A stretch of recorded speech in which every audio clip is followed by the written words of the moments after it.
Deep in the backwoods of Pine Knot Holler lived a hillbilly by the name of Bubba Ray Jenkins, a fella well known for three things: his oversized overalls, his unstoppable curiosity, and his very unusual approach to lunchtime.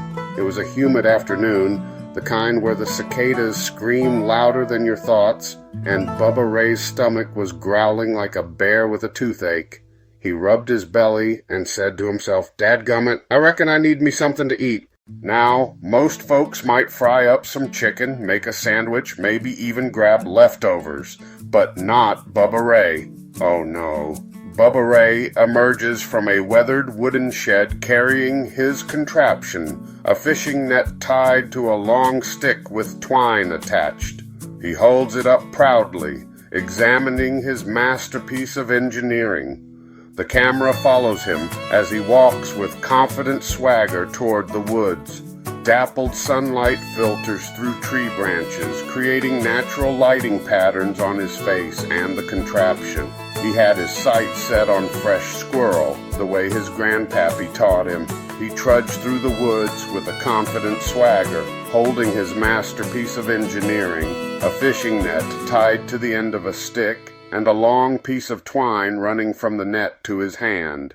Bubba had also placed a single piece of bait, a shiny peanut, right under that net. He crouched behind a log, squinting like he was on a military mission. Minutes passed. Then, rustling, a squirrel poked its head out from behind a stump, cautious, twitchy, and just curious enough to fall for Bubba Ray's trap. The squirrel crept closer and closer. Bubba held his breath. His eyes widened, his knuckles tightened around that string like he was about to pull the lever launching a rocket. The squirrel stepped right under the net. Bubba yanked the string with a triumphant, "Ha! Gotcha now!" The net dropped perfectly, like it was choreographed by the good Lord himself. Rapid fire sequence. Bubba Ray lifts the net proudly, but the squirrel suddenly darts up the handle toward his face. The squirrel's claws scratch rapidly on the wood.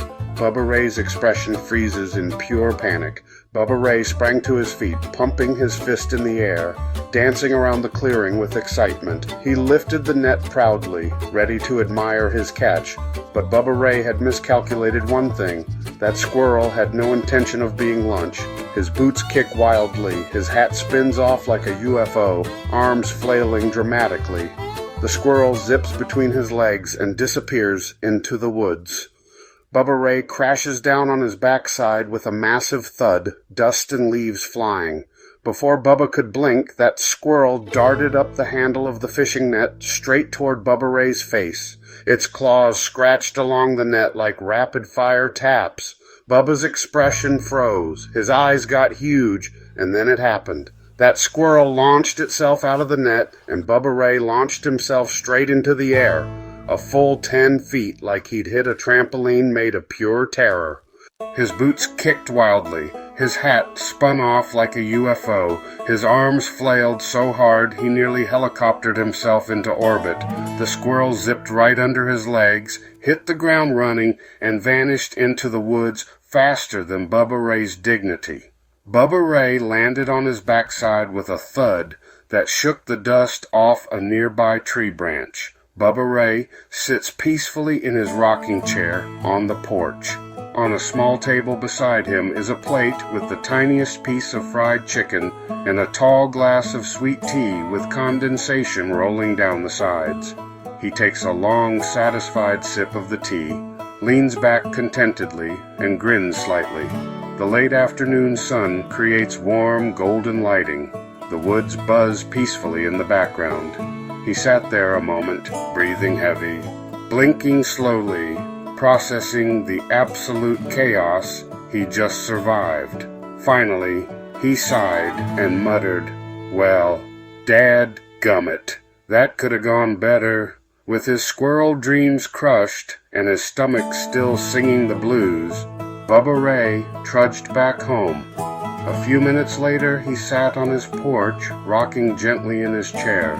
In front of him on a plate was the tiniest piece of fried chicken you ever saw, barely big enough to be called a wing, but Bubba looked at it like it was a feast. Beside it sat a tall glass of icy sweet tea, so cold the condensation rolled down it like rain on a window. He lifted the glass, took a long, refreshing sip, and leaned back peacefully.